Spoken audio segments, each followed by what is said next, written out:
Ele sabe disso. Amém? Convido os irmãos a colocar de pé. Nós vamos estar orando agora pelo pastor, pela palavra. Amém? Senhor Deus e Pai, o Senhor trouxe aqui, Deus, o teu servo, para trazer o conhecimento, para trazer uma palavra aos nossos corações. E nós te pedimos, Deus, usa o teu servo para falar conosco. E Deus, o Senhor sabe que não é da boca dele, não é do coração dele, e sim da parte do Senhor. Nós te agradecemos por essa palavra, Deus. Abençoe em nome de Jesus. Amém. Amém. Glória a Deus. Aleluia. Que bom poder estar mais uma vez neste lugar. Aleluia. Domingo passado eu estive ausente, né? Mas por uma causa nobre também. E fui pregar em uma outra igreja nossa, a qual eu também já fiz parte há algum tempo. Liderei por algum tempo esta igreja lá. E muitos dias, irmãos, convidando e às vezes sem eu poder marcar, agendar com eles, mas chegou um momento em que eu disse que iria mesmo, né? E fui. Mas louvado seja o Senhor por tudo isso, porque Deus é bom, lá está um povo adorando ao Senhor também. Eu quero, nessa noite, para não demorar muito, ler a palavra do Senhor. Eu tenho por costume de pedir que você acompanhe a leitura, se for da tua vontade. Se você trouxe a sua Bíblia, nós vamos ler lá no Evangelho de Lucas, no capítulo 24. Aleluia. Evangelho de Lucas, escreveu Lucas, né? Capítulo 24, nós vamos ler o versículo a partir, né? Do versículo 13.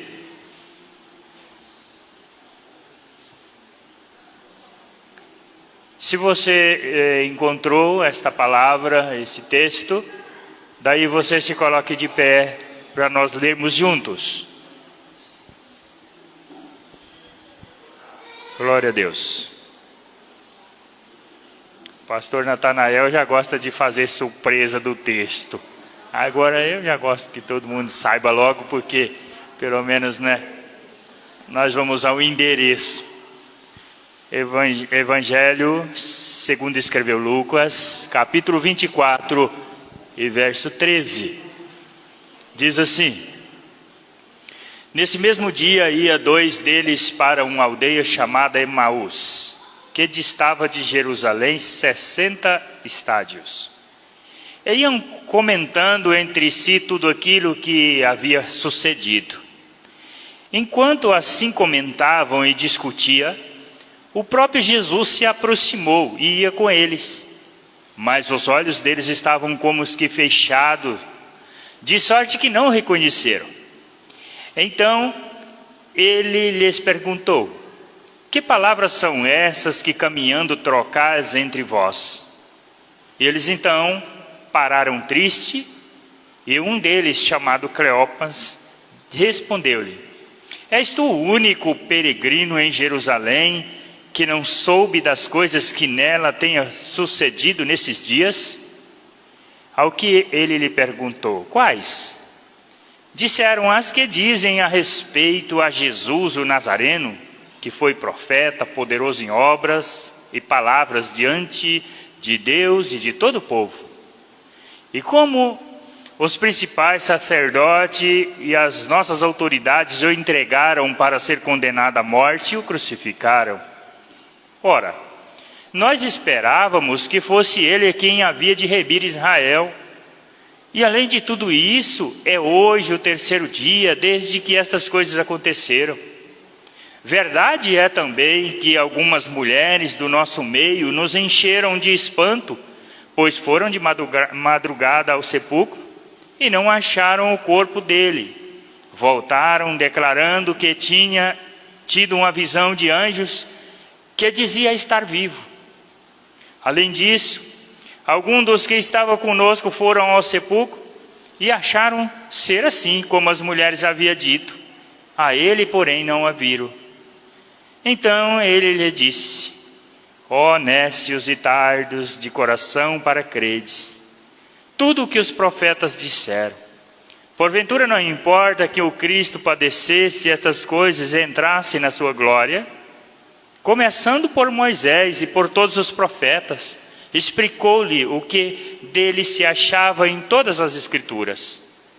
Quando se aproximaram da aldeia para onde ia, ele fez como quem ia mais adiante. E eles, porém, o constrangeram, dizendo: fica conosco, porque é tarde, já declinou o dia. E entrou para ficar com eles. Estando com eles à mesa, tomou o pão e o abençoou, e o partiu-lhe e lhe dava. Abriu-se então os olhos e reconheceram nisso, ele desapareceu de diante deles. E disseram um para o outro: porventura não se ardia em nossos corações quando pelo caminho nos falava, quando nos abria as Escrituras? Na mesma hora se levantaram e se voltaram para Jerusalém e encontraram reunidos 11 e os que estavam com ele, os quais dizia: realmente o Senhor ressurgiu e apareceu a Simão. Então os dois contaram o que aconteceram no caminho, como se lhe fizeram conhecer no partir do pão. Glória a Deus, aleluia. Curve sua cabeça. Pai santo e amado, Tu és poderoso, Senhor, para nos mostrar, Deus, a Tua vontade, para falar, Senhor, ó Deus, aos nossos corações, pelo poder que há na Tua palavra. E neste lugar, Senhor, ó Deus, há o Teu povo reunido, ó Deus, e querem ouvir a Tua voz. Por isso a minha vida, Senhor, está neste lugar como instrumento do Senhor, para ser usado segundo a Tua vontade, não como eu queira, nem como nós queremos, mas o Senhor, acima de tudo, neste lugar, através do Teu Espírito, move as nossas vidas, fale conosco. Em nome de Jesus. Amém. Podem sentar. Aleluia. Glória a Deus. Que belo texto, que bela narrativa que o evangelista Lucas deixou escrito neste capítulo 24, quando lemos aqui. Nós percebemos aqui uma história muito assim, que move os corações de todos os leitores da Bíblia, porque Jesus, ele havia dito, ele havia ensinado, ele havia preparado, ele havia já feito todas as coisas necessárias para serem então, para se cumprirem então aquilo que o Pai havia determinado para ele, né? E eu fico pensando e imaginando, queridos, que algumas conversas na Bíblia eu faria ou teria pago, se preciso fosse, um preço para ter assistido. Por exemplo, Jesus Cristo com os 12 anos de idade ensinando na escola, uma escola sabatina para os sacerdotes. Seria maravilhoso eu ter visto isso, ou nós ter visto isso. Um outro fato bastante interessante que me chama a atenção ali no Evangelho de João, escrito está o capítulo 3, quando Nicodemos, o mestre de Israel, procura Jesus à noite, foi ter com Jesus à noite. Era um fato bonito de ver. Uma outra coisa também é quando nós olhamos Jesus e a mulher samaritana em uma campanha evangelística naqueles dias, que eu teria o maior prazer de assistir. Como pregar o evangelho daquele jeito. Mas todas as histórias bíblicas, todas as aulas que Jesus deu. A que eu mais gostaria de ter presenciado seria o seminário ambulante que esses dois homens, esses dois discípulos viveu a caminho de Emaús. Imagine a aula, imagine a forma teológica em que Jesus aplicava a palavra na vida daqueles discípulos caminhando pela estrada. Eu teria apreciado muito em ver isso. E às vezes há algo muito especial sobre estas aparências de Jesus e a dois discípulos simples e humildes, triste, confuso e até desconhecido, talvez, pela história em certos pontos. Mas a história, a aparência de Jesus para os discípulos no caminho de Emaús mostra a triste consequência de permitir que a cegueira espiritual ofusque a nossa visão do Cristo ressurreto e as suas maravilhas. A consequência de realmente viver à sombra de um túmulo vazio estava ali, diante daqueles dois discípulos, diante daquele caminho, diante da tristeza em seus corações, o que eles estavam vivendo. Então, diante disso, quais são as consequências de não viver a realidade da ressurreição de Jesus nas nossas vidas? Aí, eu poderia aplicar um tema nessa noite, com base no versículo 13 do capítulo 24 até o 31, onde nós lemos: uma falta de razão para viver.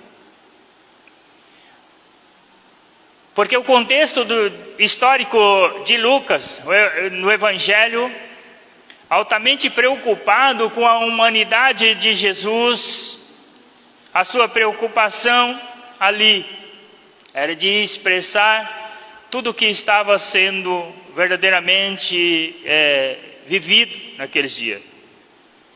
E aí uma das preocupações ali que a gente percebe é quando escrito está que Jesus veio para buscar e salvar os perdidos.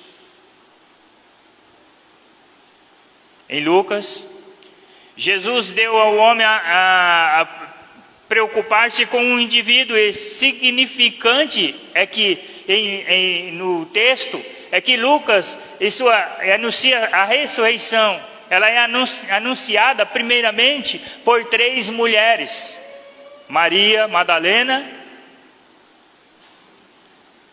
Joana,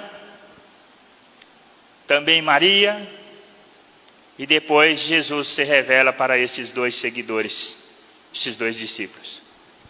O versículo 13 ao versículo 15 vai dizer que naquele mesmo dia, que dia era esse?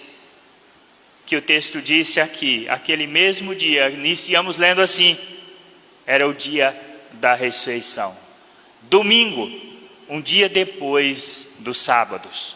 Os 2 discípulos haviam presenciado todos os eventos da Páscoa, a crucificação de Jesus, havia ficado na cidade durante o sábado, finalmente voltavam para casa em Emaús no domingo.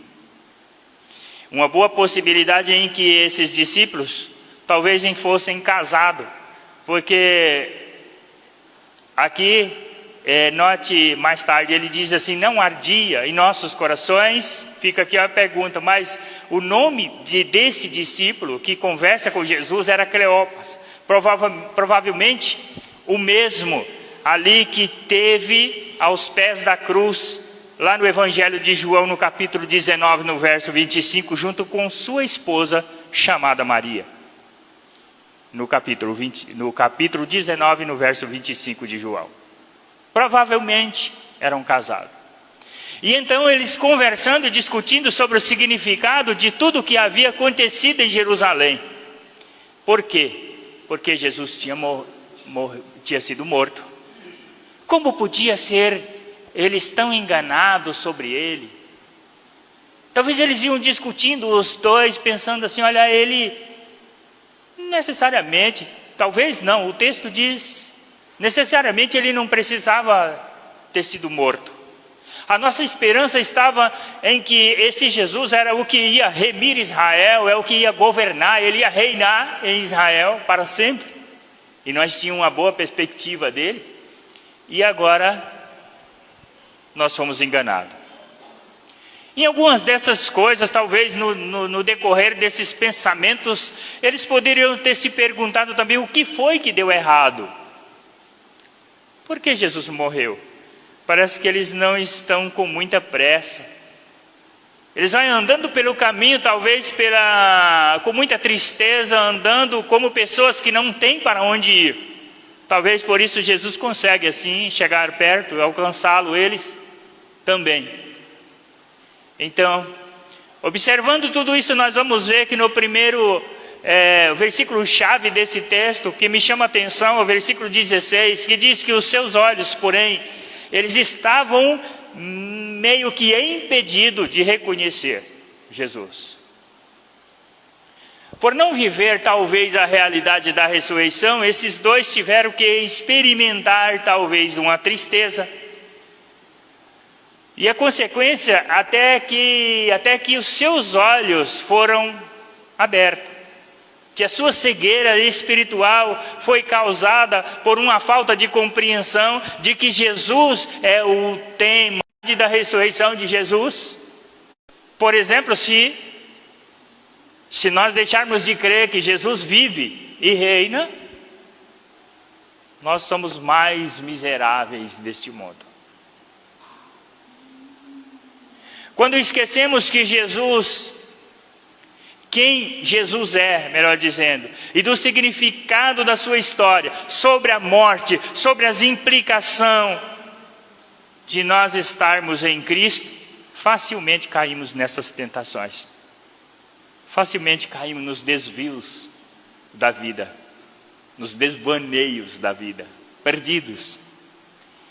Quando esquecemos que, porque Jesus vive, eu viverei eternamente, facilmente nós estaremos perdidos.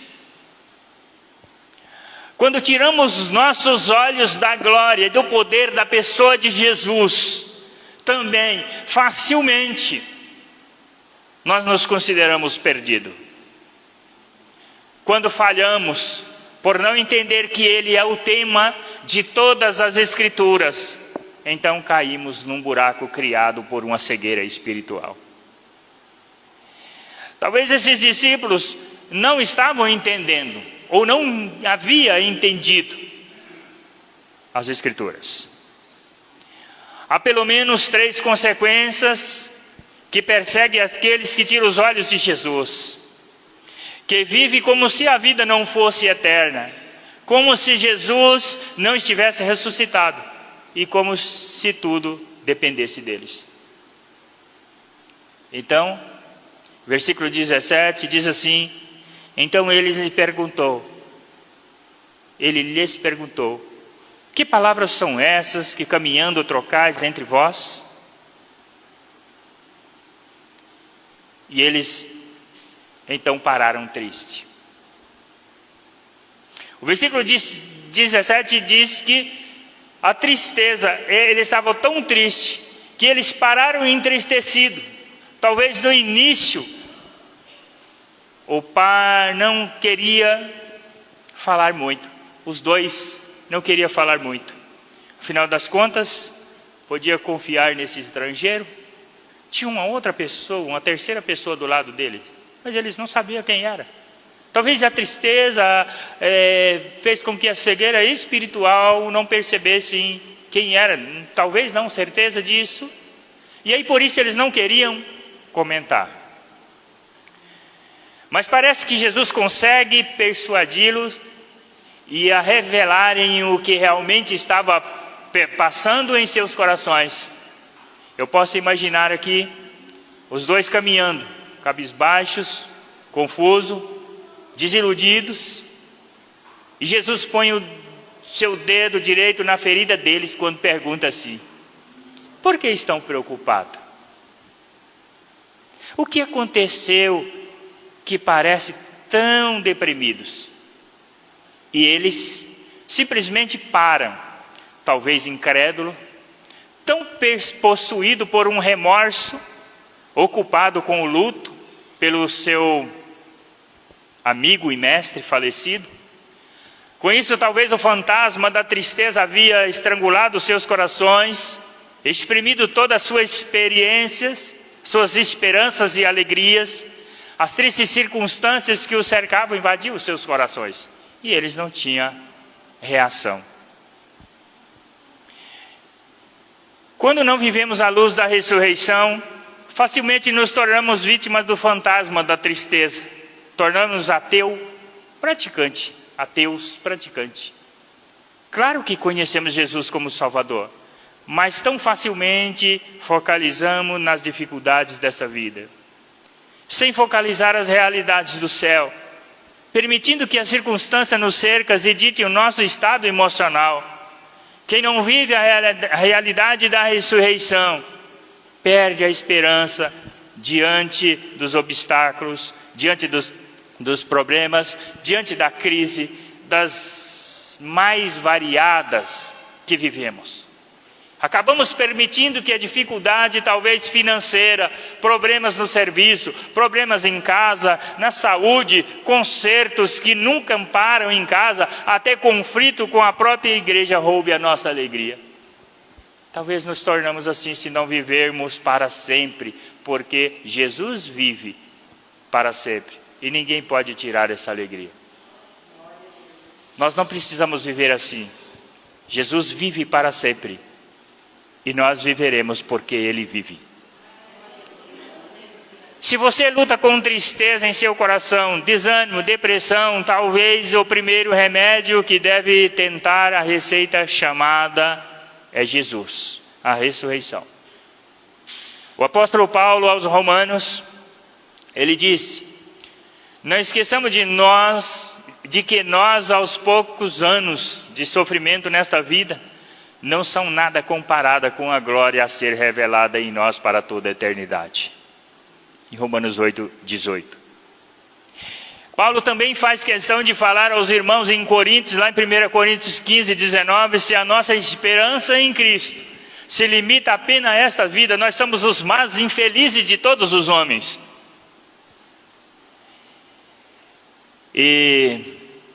Mas não temos que nos curvar debaixo das circunstâncias para voar acima dessas pessoas de Cristo. Nós temos que levantar os nossos olhos e levantar a nossa visão e proclamar Jesus, porque Ele vive. E se Ele vive, nós temos a alegria de pronunciar isso. Então, quando fazemos assim, a tristeza vai embora, a angústia vai embora, as dificuldades ficam para trás, porque Jesus disse que fazendo assim, nós seríamos mais que vencedores. Mais que vencedores, eu entendo que somos vencedores acima de todas as coisas, mesmo quando pareça ser muito difícil. Glória a Deus por isso.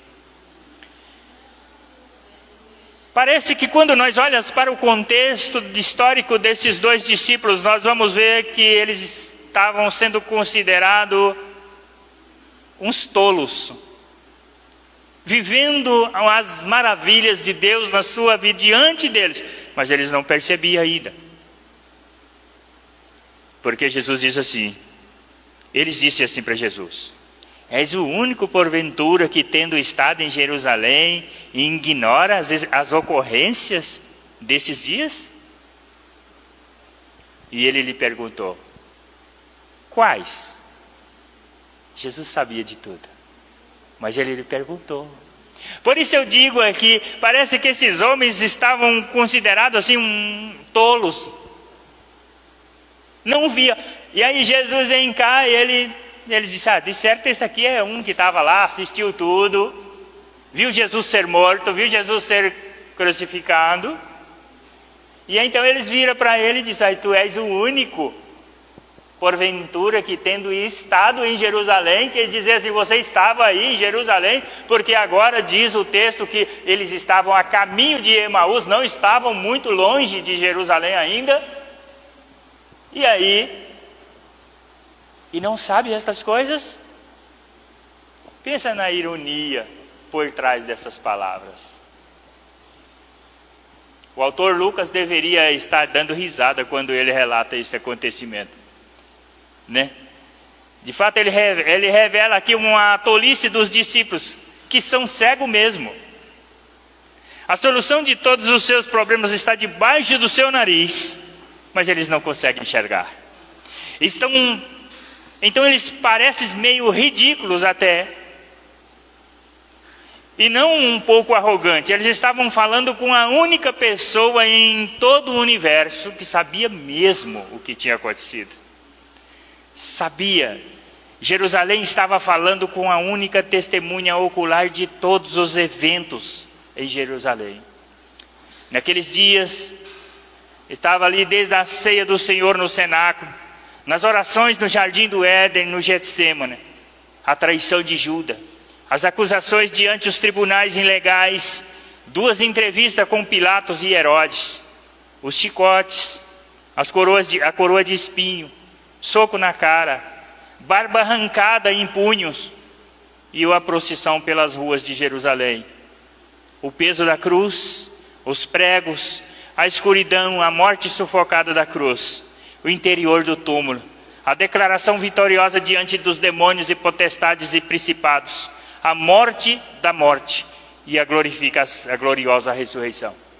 E eles disseram: és tu o único em que ignora as ocorrências que estão falando? É sério? Cegos espirituais. Talvez você pense, não é injusto chamar os dois de tolos, como poderia saber que era Jesus? Primeiro, entendemos que a cegueira era culpa deles. Versículo 21 ao 24 mostra que já sabia do fato da ressurreição, como relatado pelas mulheres e por Pedro. O texto diz que eles já sabiam. Maria Madalena, eles já tinham falado com eles. Pedro também foi lá correndo ver e disse assim: é verdade o que elas disseram, o túmulo está vazio, eles já sabiam. Segundo, Jesus mesmo chama eles de nécios e tardo de coração, no versículo 25. E terceiro, Jesus os reprova por não compreender o que constava sobre ele em todas as Escrituras. Eles erram e caíram na cegueira espiritual por não conhecer as Escrituras, no versículo 26 e 27. Creio que eles estivessem mesmo conhecido a palavra de Deus, acreditado no testemunho das mulheres, aí eles teriam reconhecido Jesus. Quanto a isso, nas nossas vidas, às vezes nós somos tolos e falamos bobagem quando vivemos as nossas vidas conforme a palavra de Deus. Não vivemos, na nossa vida conforme a palavra de Deus. Quando nós estribamos em nossos próprios entendimentos. Quando conduzimos a nossa vida conforme o bem entendemos. Quando conduzimos as nossas finanças. Quando conduzimos nosso namoro, nossa família, nossa empresa, conforme o nosso achômetro. Eu acho que tem que ser assim. Eu acho que deveria ser daquele outro jeito. E eles acharam que sabia toda a história. Nós estamos destinados a cometer grandes tolices quando pessoas procuram nosso palpite, a nossa opinião, o nosso aconselhamento, e compartilhamos sem realmente conhecermos mente do Espírito revelado pela palavra de Deus. E quando falamos, quando aconselhamos, às vezes falamos bobagem. Segundo o temor dos homens, do 19 ao 21, quando os homens também, a gente vai notar que eles se colocam acima de quê? Das verdades de Deus. E aí há uma frase escrito assim, que há grandes homens e pequeno Deus. Porque dentro da mente deles e dos seus corações agora, representavam isso. Nós achava que era ele. Nós pensava que era ele que ia reinar, que ia remir Israel. Mas não, ele era só um homem poderoso em obra, um grande profeta. Não era mais Deus. Era simplesmente agora, no pensamento, no seu coração, as vozes deles eram essas. Quando nós não vivemos a luz da ressurreição, facilmente então caímos na armadilha chamada temor dos homens.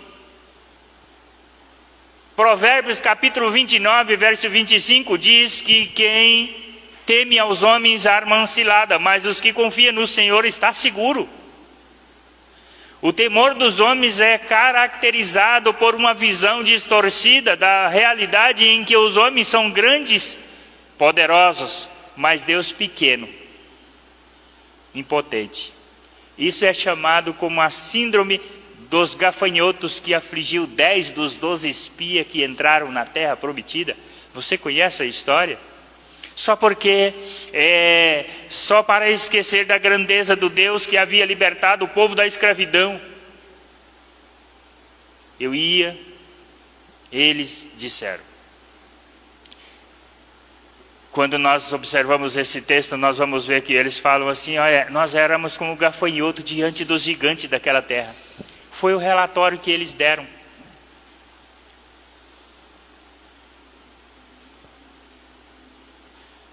Os dois representam também no caminho de Emaús o mesmo sintoma. Pequeno Deus e grandes homens. As nossas autoridades o mataram. Os nossos governantes julgaram, mataram ele. E você não sabe disso? Sua compreensão de Jesus deixa muito a desejar. Jesus é o Nazareno agora. Porque eles falam assim, você não tem ouvido falar do Nazareno? Deixa de ser o Filho de Deus e passa a ser um varão profeta. Além disso, a sua visão dos homens era grande demais. Porque quando ele fala que os principais sacerdotes e as nossas autoridades entregaram para ser condenado à morte, o crucificaram, e nós esperávamos que fosse ele. Mas aparentemente não foi. Que papo, que conversa. Quem havia de redimir Israel, mas depois de tudo é já este o terceiro dia desde que tais coisas aconteceram. E talvez você não saiba disso. Eles falavam. Repare como o temor dos homens vai vacilar a sua fé. Jesus não é mais o Messias, Filho de Deus, Redentor, mas o Nazareno, profeta, homem poderoso, mas não Deus. Como caíram da graça. Caíram, rebaixaram da graça. Como havia esquecido da declaração de Pedro, que Pedro disse assim, tu és o Filho de Deus. Como eles ignoraram a declaração do centurião, que diz que verdadeiramente este homem era o Filho de Deus. Para ele os homens tinham ganho contra Jesus. Deus foram derrotados. Mas eles, ignorantes do que Pedro iria pregar no dia de Pentecostes, 50 dias depois, em Atos capítulo 2, que diz assim, sendo este Jesus entregue pelo determinado desígnio e presciência de Deus, vós o mataste, crucificai-o por mãos iníquas, ao qual porém Deus o ressuscitou, rompendo os grilhões da morte, porquanto não era possível fosse esse retido por ela. Atos capítulo 2, 23 e 24. Em outras palavras, Deus tinha tudo sob controle. É isso que Jesus explica quando diz ali no versículo 26, 44 e 46. Porventura não convinha que o Cristo padecesse e entrasse na sua glória. E são estas as palavras que eu vos falei quando ainda estava convosco, porque importava se cumprisse tudo o que de mim está escrito na lei de Moisés, nos profetas, nos salmos. E assim está escrito que Jesus havia de padecer e ressuscitar dentre os mortos no terceiro dia. Jesus dá uma aula para eles. Deveria ter conhecido também a grandeza do plano da pessoa de Deus em 3 pontos. Eles deveriam. Primeiro, pelas Escrituras. Segundo, deveriam ter também pelo próprio ensino repetido de Jesus, porque eles eram discípulos, eles acompanharam. Terceiro, pelo testemunho das mulheres que viram o anjo no túmulo vazio. Mas o temor dos homens levou à incredulidade, ao cinismo, por não viver à luz da ressurreição. Eles perderam a esperança, e pior, perderam a perspectiva. Homens se tornaram gigantes e Deus pequeno, quando ele se coloca naquela comparação. Quantas pessoas sofrem da síndrome do gafanhoto? Aqueles 10 espias, quando entram para observarem a terra, eles chegam lá de volta, o relatório deles era esse: olha, nós somos como gafanhoto diante daqueles homens. Eles são gigantes, nós não vamos ganhar deles.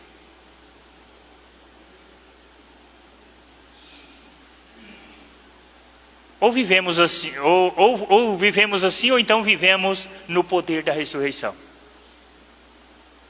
A maior demonstração de poder de Deus foi feita na ressurreição de Jesus aos mortos. Foi esse que quebra o paradigma, que revoluciona para sempre todo o universo. As coisas nunca mais seriam a mesma se Deus conquistou aquele que tinha o poder da morte. Se ele conquistou a própria morte, se ele anulou o poder da morte, o pecado, o que ele não pode fazer por nós? Queridos, viver a realidade da ressurreição de Jesus no dia a dia significa lembrar que Deus é infinitamente maior do que todos os problemas, de que todas as pessoas que nos ameaçam. Quantas vezes nós nos decepcionamos com pessoas que talvez ao nosso lado, ou talvez no trabalho, talvez em alguma coisa que fazemos, nos decepcionamos com pessoas, talvez até por não compreender, e entristecemos, ficamos tristes. Mas mesmo assim, Jesus, ele é o centro das nossas coisas. Ele nos dá a vitória dos nossos negócios. Ele é maior do que o nosso patrão, ele é maior do que o nosso vizinho, ele é maior do que o nosso professor no colégio ou na universidade.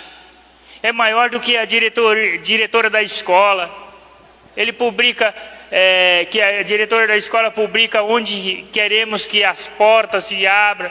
Talvez ali é um lugar onde nós pensamos assim: Senhor, até oramos por isso, Senhor, é um lugar que nós queremos que as portas se abram para o Evangelho. Mas é impossível. Talvez nos decepcionamos com tantas outras coisas aparentemente. Não precisamos viver no temor dos homens, mas sim no temor do Senhor, à luz da realidade e da ressurreição de Jesus. Glória a Deus por isso. As consequências, segundo ponto, as consequências de viver a realidade da ressurreição, mostra para nós a nova razão de viver. Se a nossa história fosse uma propaganda, incluiria 2 fotos, antes e o depois. A primeira foto que já vimos mostraria 2 discípulos, talvez um casal, cabisbaixo, triste, desanimado, confuso, tremendo e temendo homens. Esse é o retrato das pessoas que vivem como se a ressurreição não tivesse acontecido, que esquecem que a maior vitória do universo já foi ganha lá na cruz. Segundo, é que vivemos agora. Nós veremos agora, e mostraria 2 pessoas totalmente transformadas, no lugar da tristeza, alegria e ânimo. E em vez de tolice, ardor no nosso coração pela compreensão das Escrituras. No lugar de temor dos homens, anúncio ousado da ressurreição, até diante dos mesmos líderes religiosos que mataram Jesus. O que fez a diferença aqui, versículo-chave, é a dobradice para que tudo isso aconteça. Aconteceu que quando estava à mesa, tomando ele o pão, abençoou, tendo o partido, deu-lhe, então eles lhe abriram os olhos e reconheceram. O que aconteceu aqui, meu querido irmão, irmã? Aqueles homens estavam a caminho de Emaús em uma estrada, provavelmente todas as evidências históricas diz que era um lugar perigoso, que era um lugar onde possivelmente havia assaltantes, que ficava fazendo emboscada para quem viajava aquela direção, que talvez fosse um lugar que qualquer um de nós não teria coragem de ir, e por isso é que eles viajavam de dia. Quando chega em Emaús, a noite já começa a aparecer. E ele disse para Jesus assim, olha, fique conosco, já é tarde. E é muito perigoso este caminho. Fica conosco. Porque eles sabiam que eram perigosos. E então Jesus fica com eles. E quando acontece que Jesus entra com eles, e então começam por ali, aí vai a hora da comida. Então agora Jesus parte o pão. No partir do pão, os seus olhos foram abertos. O que acontece depois disso? A Bíblia diz que rapidamente, não diz que esperaram o dia amanhecer. Eles voltaram para Jerusalém. À noite mesmo. Agora eles anunciam que Jesus está vivo. Agora eles voltam. Eles não tiveram medo dos ladrões. Eles não tiveram medo da escuridão. Eles não tiveram medo de encontrar um bicho, uma fera, qualquer coisa no caminho. Voltaram para Jerusalém. O texto diz que agora eles enfrentam os líderes religiosos para dizerem para eles assim, olha, Jesus ressuscitou mesmo. Ele esteve conosco, porque diz o texto que quando Jesus parte o pão, abençoou, tendo partido, deu graça ali, entregou a ele, os seus olhos foram abertos, Jesus desapareceu do meio deles. E aí ele falou, é ele. Por isso não ardia em nossos corações, quando ele falava conosco, ardia sim nos corações, mas os seus olhos, as suas cegueiras espirituais estavam impedidos de vê-lo. O que aconteceu? Será que foi uma maneira totalmente distinta de Jesus partir o pão? Será que a sua bênção não foi a mesma de quando ele falou na alimentação de 5.000 pessoas? Será que a sua bênção não foi a mesma quando ele alimentou 4.000 pessoas também com pão? Quando ele chegou na casa de Lázaro, lá em Mateus, no cenáculo, será que ele orou como alguém que realmente conhecia a Deus? Como se Deus fosse seu próprio Pai?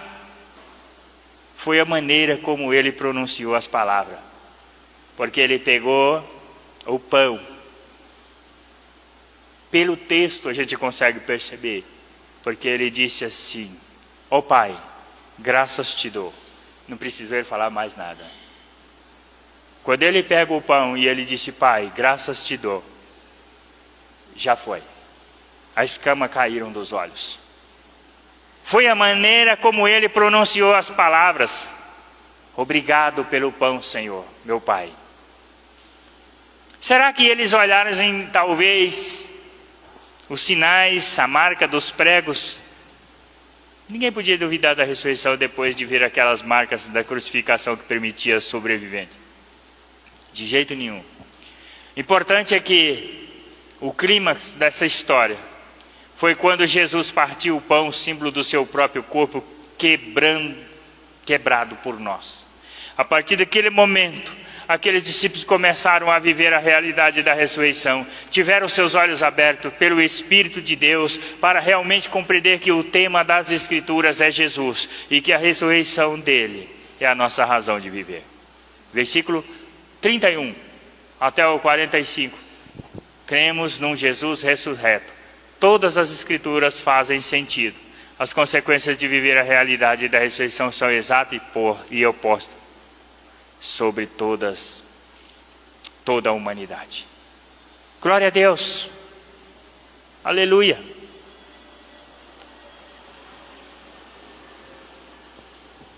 Queridos,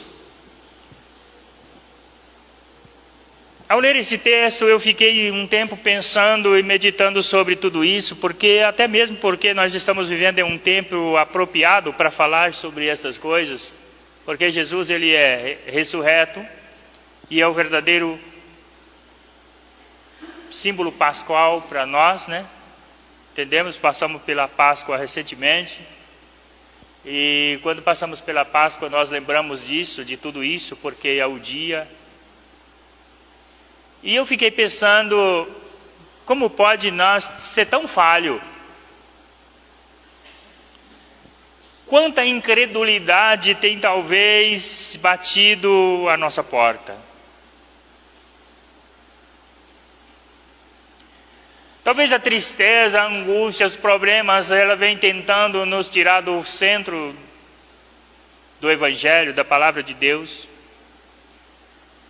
E Jesus disse que, quando o texto disse ali que eles, por reconhecerem Jesus, da mesma maneira, na mesma hora se levantaram, voltaram para Jerusalém, onde acharam reunidos 11 e os outros que estavam com ele. Nós podemos ver que isso faz uma transformação grandiosa na vida destes homens. Sabe por quê? Porque os que estavam tristes, parados, cabisbaixo, alcançados por Jesus, que afinal de contas era morto só algumas horas antes, mas agora estão voltando provavelmente correndo.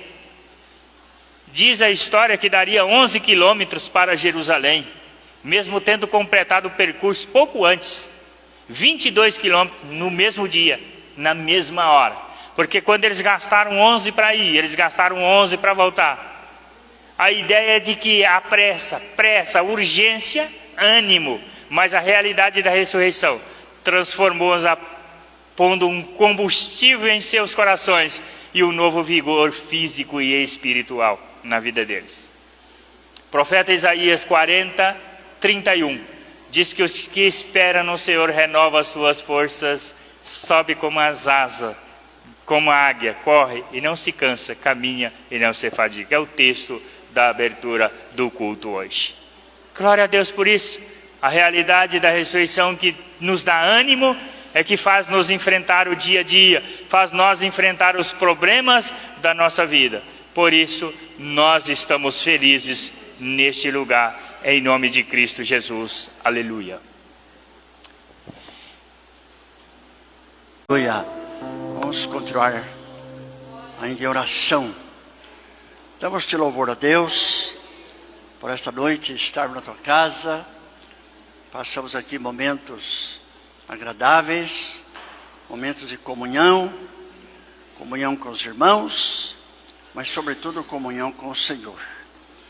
E como diz a tua palavra, se Jesus não ressuscitou, seria vã a nossa fé. Mas como a ressurreição foi uma verdade, é uma verdade, e nós cremos na tua palavra, nós cremos que Jesus vive, como acabamos de cantar o hino tão maravilhoso, então a nossa fé exerce a nossa segurança de sermos servos do Senhor, salvos pelo Senhor, guardados pelo Senhor. Portanto, nós glorificamos ao Senhor. Muitos líderes religiosos existiram pelo mundo, mas todos morreram e são homenageados nas suas sepulturas. Mas o nosso líder espiritual, Jesus Cristo, não ficou na sepultura. Portanto, nós adoramos ao Senhor por isto. Porque ninguém vai lá para homenageá-lo. Mas muita gente vai lá para ver o túmulo vazio. E dizer, glórias ao Senhor. Aleluia. Portanto, ó Deus, continua com a tua igreja. E que a nossa fé continue sendo sempre verdadeira para a glória do Senhor Jesus. Ó Deus, dê a cura para o teu povo, no nome do teu Filho amado Jesus Cristo. Ó Pai, que Ele permaneça sempre dentro da nossa mente, do nosso coração, da nossa alma, do nosso espírito, ó Pai. Então que o teu povo seja curado física, mental e espiritualmente, dando uma bênção maravilhosa durante a semana, a noite que vamos ter descanso, para a glória do Senhor. E ainda teremos alguma atividade nesta noite aqui na tua casa. Abençoa também para a glória do Senhor Jesus Cristo. E na quinta-feira, teu povo voltará aqui para orar, glorificar e buscar ao Senhor, em nome de Cristo Jesus.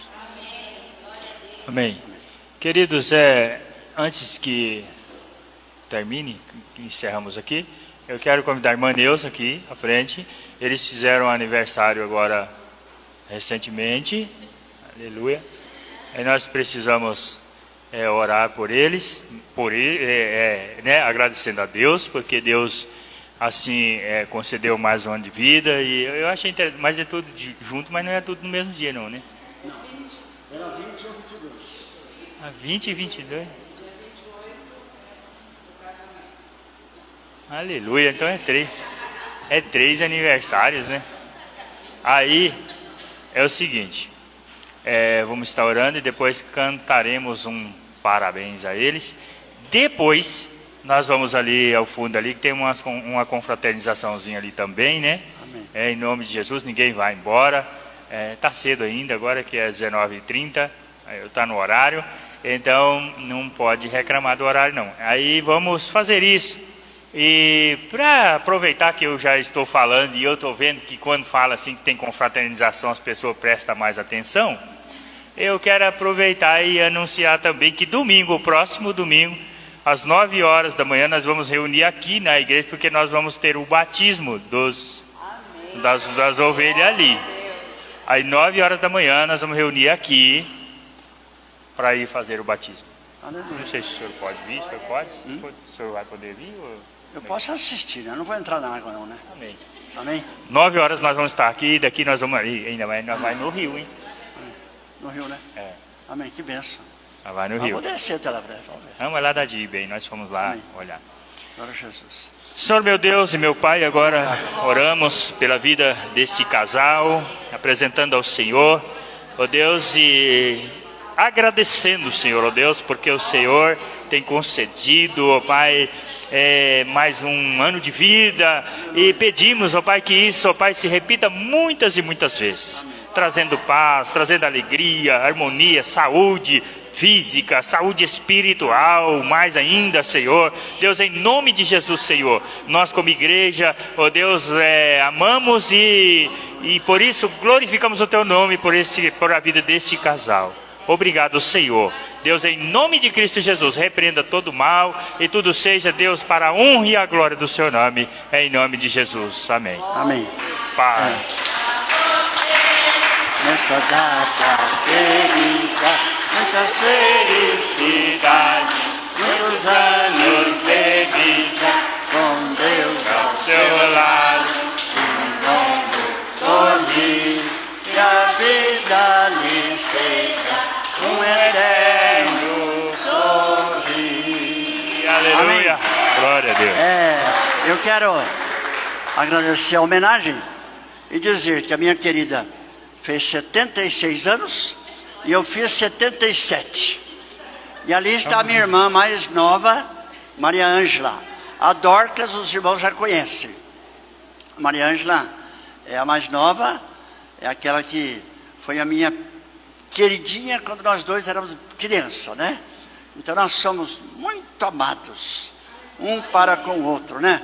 E ela esteve aqui já uns 30 anos atrás, quando eu mudei para cá. Mas agora ela veio para ficar alguns dias gostosos conosco, né? Juntamente com a Dorcas. Então Aleluia. que Deus abençoe os irmãos em nome de Jesus. Amém. Glória a Deus. Amém. Você deu bênção apostólica? Deu bênção apostólica? Entendi. O senhor deu bênção apostólica? Não. Vamos dar a bênção apostólica? A graça do nosso Senhor e Salvador Jesus, o amor de Deus Pai, a comunhão e a consolação do Espírito Santo, seja com todos presentes, com todos de Cristo na terra, agora e sempre. Amém. Todos ali para as dependências.